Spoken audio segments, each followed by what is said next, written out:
Ladies and gentlemen, let's give a Wizard World Cleveland warm welcome to Emily Swallow. I feel like everyone's got the late afternoon, kind of sleepy, maybe we'll take a nap. Nah, we'll go to this panel. I have never been more awake than I am right now. It is great to have you. Well, as we said, you've got a lot of work. You've done a lot of work and very busy, as Jimmy mentioned, the Mentalist, Supernatural, SEAL Team, and of course, the Mandalorian. The Mandalorian. You know, I love the Mandalorian. You're so totally alone in that. Nobody else likes it. It's really hard. And I love the Armorer, which is Emily's character. Right? How cool is she? But I have to admit, there is a character I prefer the most, and that's my sweet baby Yoda. Right? Blah, blah, that kid. So does he steal the spotlight from you actors? He's pretty cute. I mean, the thing is, though, I only had that one scene with him, and he was in a bag. He wasn't doing anything fancy. So I was not prepared for the force that is Baby Yoda, who we were officially told by Disney not to call Baby Yoda. We know. But I think they've given up on that. This was a few months ago. They were like, it's the child. Right. It's pointless. They sent us the memo. Oh, did they really? And we said, sorry, can't help you with that. It's a train that they cannot stop. Yeah. Do you remember the first time you actually saw Baby Yoda? And so what was racing through your mind when you were made aware? Oh, it's such a cute little, wah. And it's so weird because it's like a puppet, but he's freaking adorable. He's so cute. He is adorable. Yeah. He is adorable. You said that they just had him in a bag. Yeah. Do you kind of wince when you see them kind of just jostling the thing around? Because didn't you? Yeah. Well, yeah. They punched him in his little head. I mean, when they had him in the bag, when I met him, he was being well tended to.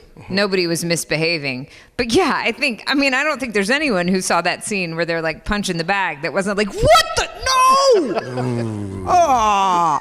Does Baby Yoda wear diapers? He doesn't need them. No, he doesn't. Oh. So I guess the Force handles that as well. The Force does work in mysterious ways. Parents everywhere are going to be like, where can I get that Force? Yeah, no doubt. Save money on diapers. Well, I have to say, Emily, you're one of my favorite types of actors to talk to because you do so much from theater. You've done Broadway musicals. Oh, well, thank you. If you know that, Emily's done a couple of Broadway musicals. In addition Just one. Just one? Yeah. High Fidelity, High Fidelity. Right? Oh, High gosh. Fidelity, right.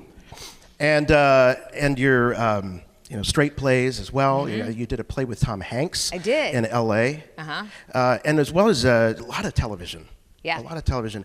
And not just any television, but shows that have a lot of mythology to them, like Supernatural, like The Mandalorian. And in some cases, you come in relatively late, like with Supernatural. You come in 11 out of 15 seasons. What's that like to kind of just be thrown into a world where you have fans like this? Oh, boy. I learn every day how little I actually know about Supernatural. No, I mean, unfailingly, someone will ask me a question at a convention, and I just go, what do you think?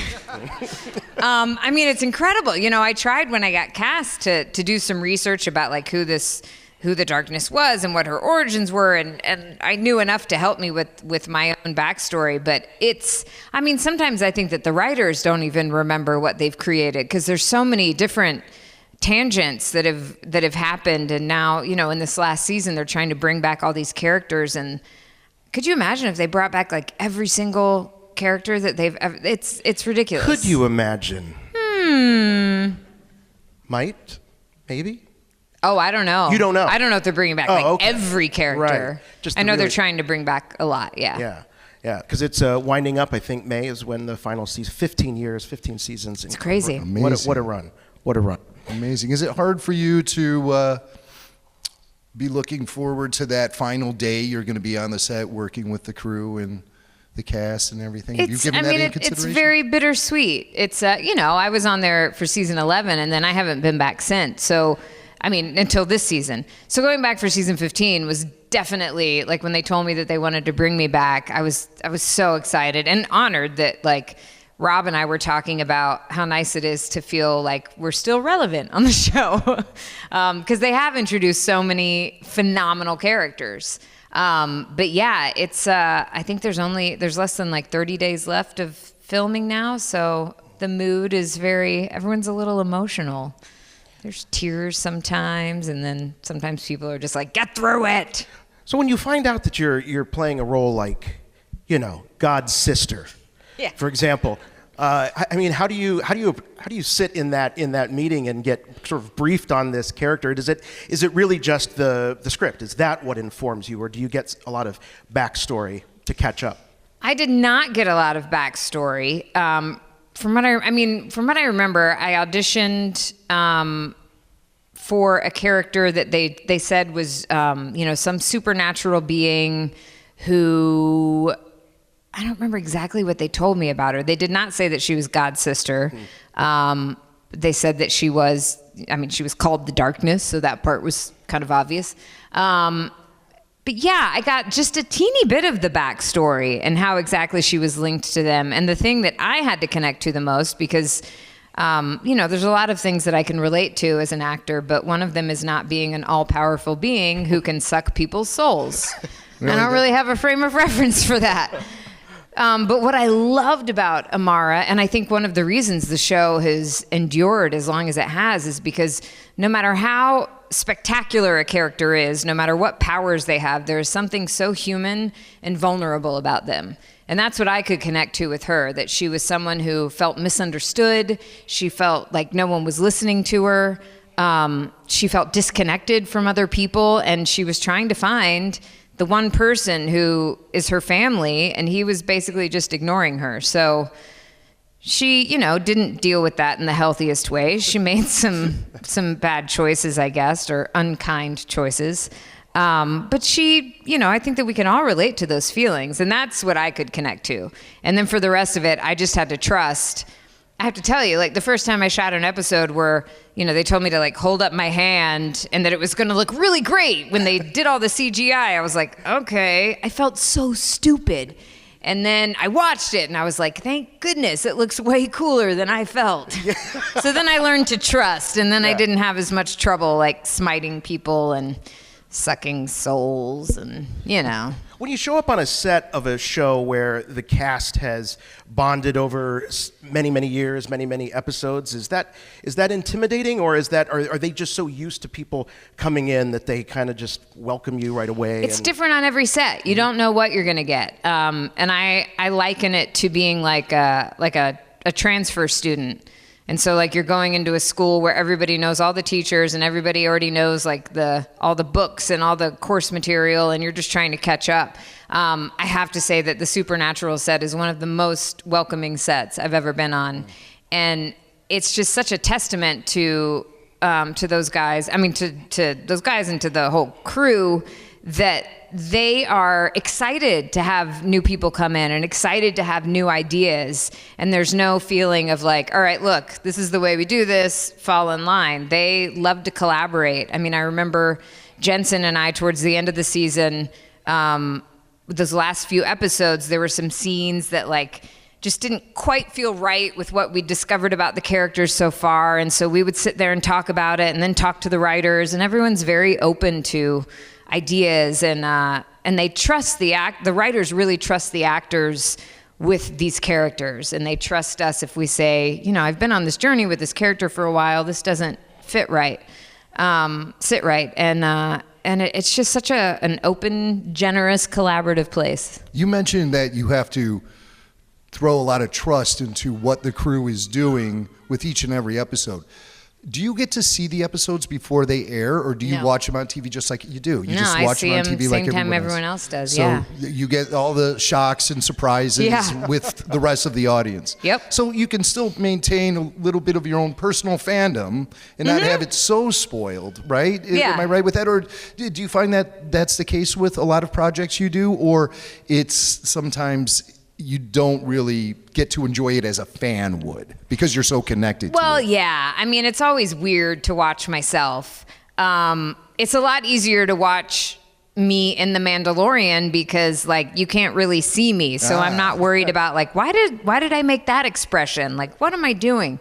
That one I definitely, out of anything else, I've enjoyed that like purely as a fan. I think also because that one was just like the most secretive, even for those of us involved with it. So it was so exciting for me to see like what each episode looked like and like who else was in it. Like I didn't know who was in the episodes that I wasn't in. So like Amy Sedaris pops up and all these amazing actors, and it was just so much fun to be on that ride with everybody else. Yeah, so the mystery maintains itself until the episode's premiere. That's so cool. Because I think a lot of people assume that when they're working on the inside, they get to see it all and get a preview of it before the general audience does, but that's not always the case. How cool. Did working on Supernatural prepare you for going into something as big as Star Wars with the fan base? It did a little bit, yeah, because the Supernatural fandom is so passionate and so involved in the stories, and I love hearing how the stories have impacted people, and you know what people's different like points of connection are. But the Star Wars fandom, like I mean, it's been around for decades, and it is just it's such a massive group of people who are also so passionate and so excited. And very shy with their opinions. Oh yeah, definitely. Yeah. No, so I just feel so lucky that I get to be part of both of these incredible fandoms. Yeah. I pinch myself. Now, when you went in for The Mandalorian, you didn't know that it was a Star Wars project, right? I knew that Filoni guy is real cagey. Yeah. We've heard. I knew very little. I knew that it was, they said that, my agent said they thought it was Star Wars and that it was a live action series, but you know, I had no frame of reference because there'd never been a live action Star Wars. And on streaming, like you never know if something's a big deal or not. You know, there's shows that like we don't even hear about. I will audition for something and I'm like, oh, this must be a new show. And I find out it's been on for like 3 or 4 seasons. So this, I knew was something Star Wars related, but my audition was so low key. It was just me in a room with a casting assistant and a camera. There was nobody else connected to the project in there. Did they put a bucket over your head or anything?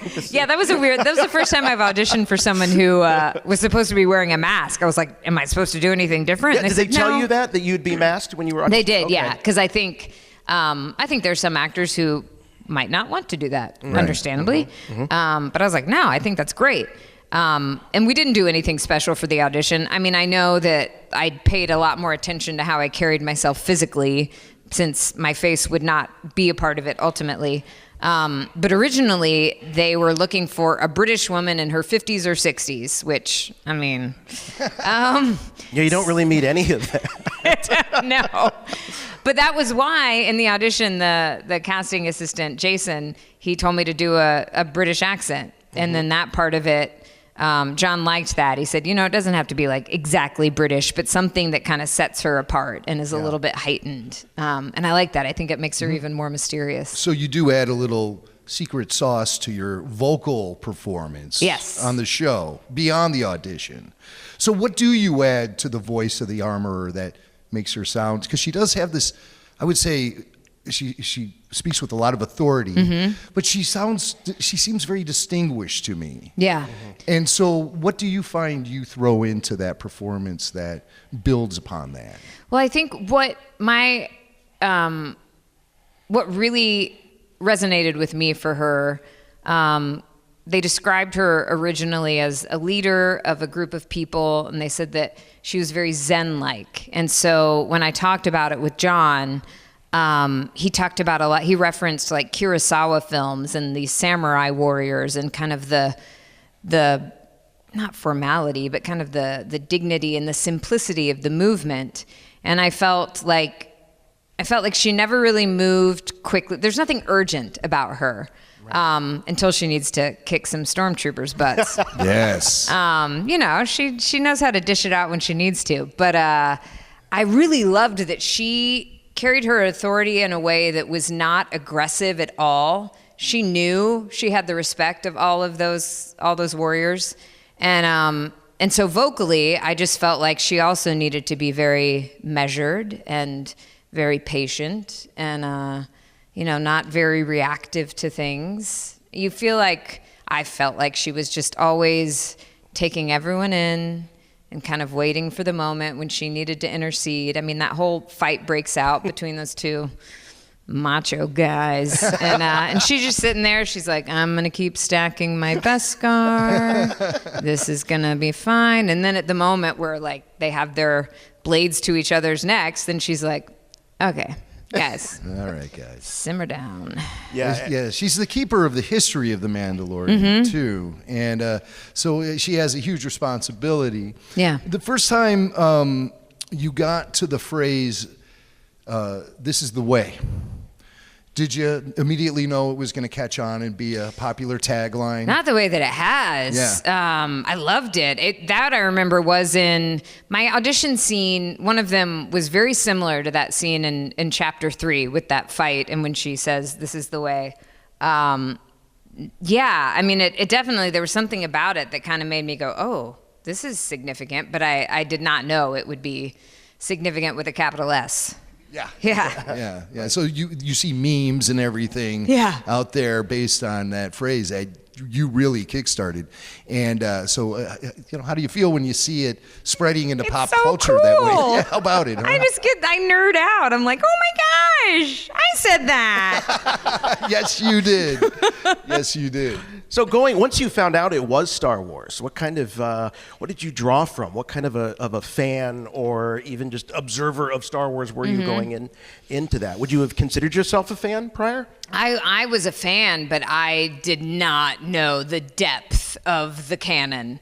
And I started going down these rabbit holes, and I was like, wow. I was amazed at all of the branches of the stories. And what I primarily drew from at first was I knew that the feel of this series was going to be very similar to those first 3 movies, not first in chronology, but the first 3 that George Lucas made. Right.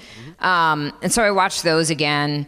And then I started trying to educate myself about the Mandalorians, but I did not know like where I fit into them. Yeah, it can be very confusing. Yeah. We've been talking about this stuff for 14 years, and I don't think I still really understand. Okay, that's a relief. Yeah, the history of that little civilization and society has gone through a lot of ebbs and flows. Right. Yeah. And, so it seems like there's been many different ways to define what makes a Mandalorian Absolutely tick. And it feels like the show now is really putting I'd say the final touches on some real legitimate history for these this band of warriors. But we still have a lot to learn, and I think the armorer knows it all. And we're expecting some more information to be coming from your character in season 2. Will we see the armorer in season 2? I don't know what you're talking about. Oh, I see. Season 2 of what? KG. By the way, if you have a question for Emily, please queue up at the microphones. Let's talk a little bit about the cast and the people you get to work with on The Mandalorian. So Pedro Pascal, of course, Carl Weathers. I knew Pedro from New York Theater. We had met years ago, and then he and I were also on The Mentalist at the same time. Oh, wow. All right. So it is funny, because you've been in so many different TV projects, do you find that you do keep running into the same people over and over like that? Not a lot of the same people, but a lot of people that I'm connected to in other ways. So like we've worked with the same people, or we went to the same school or something like that. I've heard that people will say that it's amazing how small that world feels sometimes. Because there's a lot of actors. I'm very aware of that every time I audition for something. But yeah, it does tend to feel like a small community. It's interesting that way. So you had worked together before, and I know that he's not always in the suit. Right. Did you work together on Mandalorian? Was he on set during your... Well, yes, because he's... we don't actually see him without his helmet. Right. Never. And so was that really Pedro Pascal? I was working with the Mandalorian. With the Mandalorian. Right. Yeah, we get it. Okay. Interesting piece of trivia, though. We believe that one of the stunt doubles for the character is John Wayne's son. Grandson. Yeah. Grandson. Okay, grandson. Yeah. I guess he would be a little old to Be doing all those That would be physical stunts if he impressive. was Wayne's son, but grandson, that makes more sense. So. Yeah. Does he ever mention his famous grandfather on the set at all? Does it ever come up? Yeah, it came up and never like, hey, do you know who I am? Well, of course, yeah. But I think it just comes up in conversation because other people know it, and he's proud to be in that line of incredible performers, but he's not ever like, hey, look at me, guess who I am? I think we have a question right over here. Hi. Hi. Hi there. One thing that's so interesting about The Mandalorian and all of the Mandos in the show is that, like you mentioned, a lot of the acting is body language since we can't see their faces. So I was wondering if there were specific coaches on set for that kind of body language and vocal acting, or if it was something you guys just kind of workshopped while you were filming scenes. Yeah, well, I had actually done mask work in my theater training, and so that was very helpful for me. You're an NYU grad, right? I am, yeah. Yes. NYU grad acting. And then we were shooting episodes 1 and 3 at the same time. So it was also the way you described. There was a lot that we were discovering together with the directors for those episodes, Dave and Deb. And they were really communicating back to us like what read and what was distracting. And it's an interesting thing because when someone can't look at your face, they're looking at every other part of your body. So if you have an unintentional movement that's distracting, it can take away from what's going on in the scene. So I really enjoyed that. I mean, that's unlike anything I've ever gotten to do on TV, and it was fun to find that language. And that was also why I was grateful that she doesn't move super quickly, because I couldn't see very well in my mask. I mean, I got like a tinted visor in my dimly lit cave, and there's like no peripheral vision. So I'd be like, I'm walking around and there was like this little step up to that forge in the middle, and I would be walking towards it, and I would just be like, okay, when my boot hits it, then I know to step up. And if you had more than one Mandalorian in the room, we were gonna bonk helmets. We were gonna run into each other. I really want there to be outtakes because it got. Is there a blooper reel? It got. I hope so. It got ridiculous. Especially because of the solemnity so much of the rest of the time. It was just fun to make fun of that. You don't want to take a header into that forge. Oh, man, no. What kind of thoughts raced through your mind when you stood in the mirror for the first time in the full wardrobe? What were you thinking? I was like, that's not me. That looks cool. Yeah. She does look cool. She does. I bet it gave you a certain feeling of power. Yeah. To be wearing that armor. Well, that was kind of before I knew a lot of details about what like the script said or anything. I had to go in because it took them a long time to build that costume. So I went in to this place called Legacy Effects, and they took a cast of my torso, and they showed me pictures, and that was the first time I'd seen what she was going to look like. So when you were reading for it, you didn't have a photo to say No, this I had is- no idea. Oh, wow. Okay. Yeah. So I would imagine getting into the costume is really a big part of finding the character. Yeah. Right. And is it heavy? It's not so bad. Yeah? I mean, because it's a lot of leather that's very supple. It moves easily. That's nice. I never quite understood why she wears a fur cape when she's working with fire, but that's her choice. She accessorizes. Yeah, Right. exactly. Even if you live underground, you can still be stylish. I appreciate that about her. All right, listen, we got a question over here. Hello. Hello. Hi. Is it hard do you see through the mask in the Mandalorian? Like you see while you talk or something? Did you say is it hard to see? Yeah, in a mask. Yes. In a mask. Yeah, it was pretty challenging. I could usually see who I was talking to, but but I often with all of the blacksmithing that I had to do, I couldn't see a lot of the times what I was trying to pick up. And then the gloves that I had looked great, but they were baggy. So I couldn't really feel what I was trying to pick up. Being inside that thing felt ridiculous. I knew it looked great, and so that's what I was going on. But I was like, please don't let me look like an idiot. I would often drop things when I was trying to carry it over to the forge or. It's very intricate work with Yeah. the tongs and the metal And it was thing. cool, and they had someone on set to advise me who was an actual blacksmith, which I love, because I love getting to learn new things. Yeah. And if this acting thing doesn't work out, you can just be a blacksmith. Yeah, I'll make you guys some stuff out of Beskar. But also, John explained to me that a lot of these sequences where she's making his armor and he's having these flashbacks, he said a lot of the way he wanted to shoot that was similar to what he did in Iron Man. And so that was also helpful to have that as a point of reference. And I have such complete and utter trust in Jon Favreau. And so I knew that even if I felt stupid, I was not going to look stupid. And it was able to be edited together in a way that was smoother so that you didn't know that I couldn't always see and I couldn't always pick things up. We made it work. I believe with Anthony Daniels, the actor who played C-3PO, they would often put tape on the inside of his palm so he could actually just lift it up. So that's a little tip you could take back to the set. Yeah. Also with Anthony, he was a mime. He was trained in the art of mime. And so do you find yourself kind of relying on maybe a similar technique to get across emotion or any kind of feeling for the character? You mentioned you were trained in the art of acting with a mask on, and I know that's something that they do teach in theater school. So I don't think that I drew from mime, but when I was in high school, my boyfriend at the time, we won the district thespian competition with a duet pantomime. Oh, wow. So, do you still remember the act? Maybe we can. Well, I can't do it by myself because it was a duet pantomime. Oh, I see. Yeah, but we can improvise. Me and Swank can make it a trio. No, you guys wouldn't want to see that, would you? No. I think we have another question. Actually, let's go. We'll get right to you, but let's volley back and forth. What's up? So one of the great things about The Mandalorian was that, as you say, like the costumes and the props were fantastic.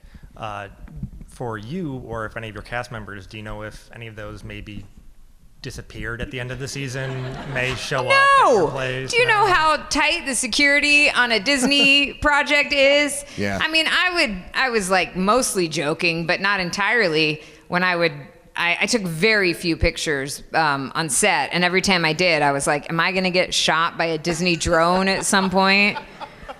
Yeah. I did notice a helmet on your table, though. That didn't... A fan made that for me. Oh, that was a fan made. Yeah. Okay.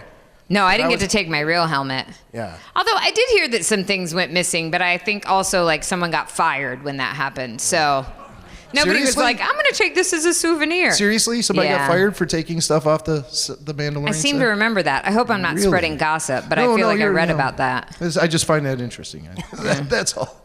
Interesting you got busted. You're like, man, that guy was dumb. I would have been much better when I was stealing things. Don't steal. Don't steal. Question right here. What did it feel like when you were forging things in The Mandalorian?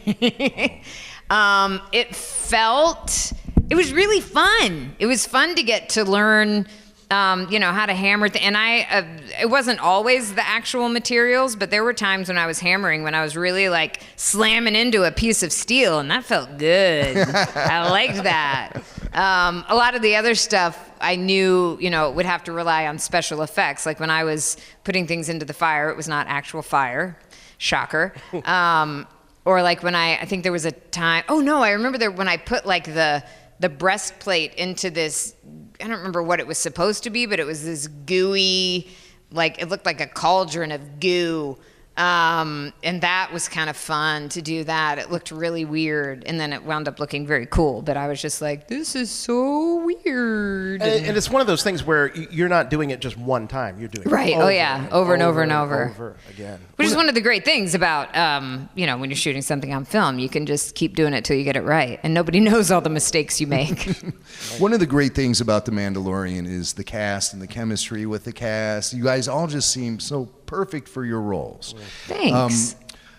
Tell us what it's like working with Carl Weathers. Oh my gosh, he's just such a joy. He brings so much. He's such a big-hearted, gracious guy, and he's interested in everybody else. And he's got some stories, man. He would just like start going down a rabbit hole of stories, and I just wanted to sit there and listen. He was awesome. Yeah, he's seen a lot, hasn't he? Yeah. That's great. We have another question over here. So earlier today, you were inducted as an honorary member of the 501st and I was. Mercs. Congratulations. Thank you. Yeah. Didn't take you very long. So I know. I'm like, I feel, is that kind of what it's like when you get like an honorary degree somewhere? A little bit, but I was surprised. It happened very quickly. So they don't induct and everyone that quick. So I would take that as. Well, I'm even more honored now. I was just about to ask, how did that feel for you? It was really cool. And when we took that picture and I got to see everybody in there, I mean, I'm just amazed at the work that people do on their armor, if they're Mandalorians, or all the different costumes. You guys are incredible and so inventive. And I mean, I feel like I would start trying to make something like that, and after 15 minutes, I'd be like, this is too hard. So it's something. Yeah, I mean, how many projects can you do where people like give you gifts because they're so happy that you are part of their world? It's very cool, yeah. Yeah, very unique. I'm amazed at a lot of the fan art that I've seen online and at conventions. I never get tired of it. Yeah. One more here. How difficult do you find to act against CGI, and what kind of techniques do you use when you're acting against something that isn't there yet? I didn't really have to do that much. I did a little bit, with the elements of my forging, but I didn't have to pretend that there were like people there or creatures there that weren't there, which I'm really glad for. But when I have had to do that, I've done some video games, and when I've had to do it there, you kind of just have to go back to being a 5-year-old and using your imagination. And it's funny how that can get rusty as we get older, but it's all still there. So I think you have to have a great willingness to not care if you look stupid, because you're going to look stupid, because you're acting with something that's not there. But then it's kind of fun. Yeah. I'd imagine the other side of that is where you have fun. Once all of the self-consciousness drops away. And that's a lot of what the theater training is. It helps you do with scene partners and things like that. So, definitely, yeah. We also wanted to ask about Gina Carano, who is a relative newcomer to the acting world. Yeah. So what was it like working with her as well? I'm amazed, knowing how badass she is, I'm amazed at how sweet and gentle she is in person. She has this way about her that is, she's so curious because she is relatively new to acting. She's just curious about everything that's going on, and she's so appreciative of other people's work. Like, she was constantly complimenting people, and she's very present and very in the moment, and just such a sweet, gentle spirit. And then you see her fight, and you're like, I'm not gonna mess with you. Right. But yeah, she's absolutely delightful.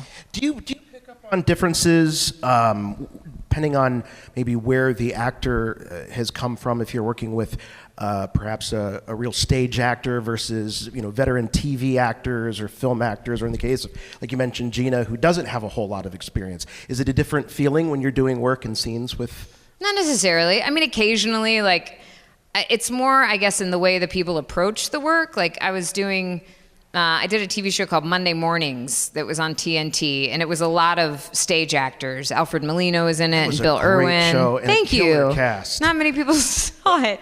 And then there were a handful of just film and TV actors. And the thing that I noticed with that is that a lot of the theater actors, we like to do a lot of takes. And we usually feel better with the ones later, whereas film and TV actors, I think they worry, not universally, but the ones that I worked with on that show, they felt like they were fresher with the first takes, and they didn't want it to get old. But I think when you're used to doing theater, you're doing it so many times that you are constantly finding ways for it not to feel old. And I know for me, the more relaxed I feel with material, the better work I do. And so I would rather someone else have their coverage first, so I get to run the scene a few times, and then the camera's on me, and then I'm like, okay, yeah, now I found it. I know it's usually very difficult for actors to choose, but do you have a favorite live on stage versus in front of the camera? I mean, I think my heart will always be with theater, because the audience is right there. And I love that. I love that conversation that's happening. And film and TV, it's sort of amazing to me that anyone does good work sometimes, because there's so many distractions that you have to blot out. There's so many people watching you at all times, and they're sometimes, right here next to you, and you're doing a scene, but they're not, you don't see them on camera. And you don't really know, you don't have an audience. Right. And the people that are watching you can't react because they would make noise and that would ruin the shot. So you're kind of acting in a vacuum. And it's months until you get that response. Yeah. I mean, we shot The Mandalorian out of order, and all my work was done by November of 2018. And it wasn't announced, I think, until like, I don't know, January or something. Like, so I was already done when it had gotten announced, and then it didn't premiere. A year later. It was a year, since I had done my work on it. That's some delayed gratification. And it was a long year wait for us, too. Yeah. We knew it was coming. You know, I saw some fabulous photos of you at the Rise of Skywalker premiere. Oh, that was fun. And you looked amazing. Thank you. Super glamorous. Wow. Is green your favorite color? I know you're wearing green. Yeah. Yeah. So tell us a little bit about what that experience was like, being with some real Star Wars royalty that's been established for a long time. Yeah. Guys like Billy D. Williams, of course, was there, and so many others who've been with the franchise for so long. What was it like being around all of those people and that kind of energy? I mean, I was starstruck, but I was also, it just felt like such a warm embrace into this family. And I mean, I knew that The Mandalorian was part of Star Wars, but I think like getting invited to that premiere and being around those actors and feeling like, yeah, we're all telling the same collection of stories.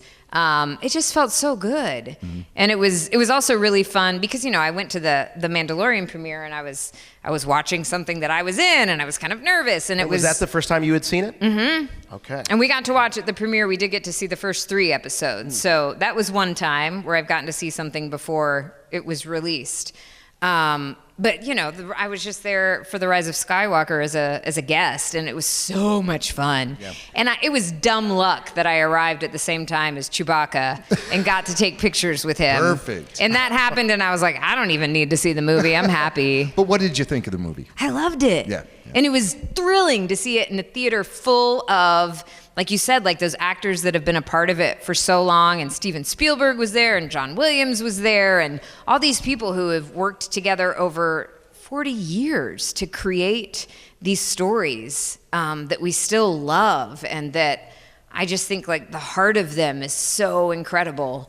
It was, and you know, when you get to see those exciting scenes on a big screen and everyone else around you is cheering and crying, and it was such a thrill. Well, I certainly hope that someday you'll actually be able to go to a movie premiere for a Mandalorian movie. How cool wouldn't would that be nice? That would be amazing. Yeah. And you can't help but think that Disney is using Disney Plus as maybe a foundation for the future of Star Wars in the cinema. Yeah. So, because it seems like there's a lot of blue sky opportunity for the franchise right now in front of it. Yeah. And I think The Mandalorian would really segue very well into movie theaters. It feels that way, yeah. Yeah. It's like watching a movie, I think, Yeah. every week. Now, you'd mentioned the fight scene in the Chapter 3, but we can't let you go without talking about that incredible fight scene at the end of the season. Yeah. We were just watching it again today, and somebody put it together to like a music video. Yeah. Oh, cool. Right. Yeah, on YouTube. Is this It's like all on over YouTube? YouTube. Yeah, Yeah. all Love over YouTube. But was that a pretty lengthy process to learn that fight choreography? How much of it was you? And I wanted to do the entire thing. I am not trained as a fighter. And I got the script, and it was like 3 weeks before we were shooting that episode, and I approached our fight director, and I was like, what do I have to do? And he said, that's nice of you. I'm glad you want to work that hard. You need a few months. We don't have that.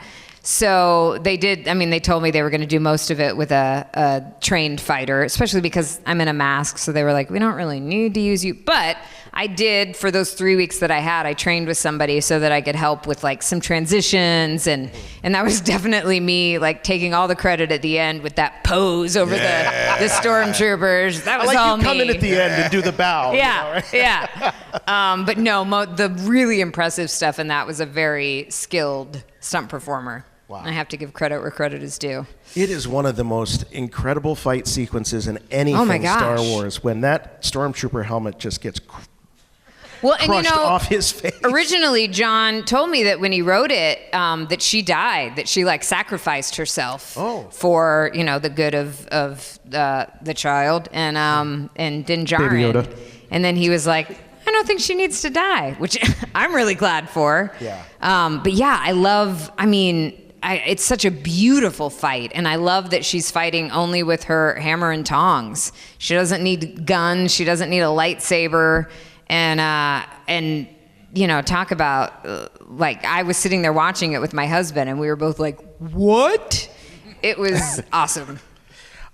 You know, Star Wars characters have a tendency to, go on to books and comic books and all that. Do you think you'll follow the Armorer and her adventures if she would go off into a comic book? Yeah, or definitely. something? Well, and I know like a lot of people have been asking me about this theory online based on, I think, the newest season of Clone Wars that links her to like Darth Maul because of the horns on her helmet. And I have absolutely no reason to know if that's true or not. You just tell people it's possible. Yeah, well, I mean, I guess it is. Like, I don't think they have decided. It's one of those things where I think sometimes writers write something with an intention, and then sometimes an intention is put on it by other people, and they might be like, "Oh yeah, we should do that." I don't know if that will happen with this, but I'm amazed at like how passionately people create their own stories that could make sense. Right. Well, that's what we do. When these movies come out and these TV series come out, we love to speculate. We love to fill in the blanks until those blanks are filled in for us. Absolutely. But what an amazing opportunity to sit here and talk to you. Thank you so much. I don't think we have. Does anybody have any questions? We only have a couple of minutes left. Yeah, like 2 minutes. Anybody? Final question. We're going to wrap up with some pantomime. I think. Isn't that the point? You ready? No. Well, what would Clearly, you, I'm not. What would you? Clearly, you didn't win any awards for pantomime. I did not. No. Wasn't that a scene in Napoleon Dynamite? Weren't they doing some sort of pantomime? Oh, thing? he danced. Oh, he danced. Yeah. What would you most like to see the Armorer do in season 2? Oh.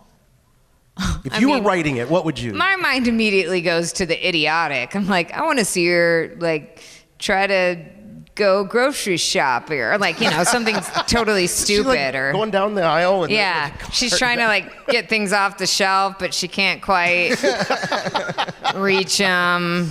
I just think of like stupid, absurd things.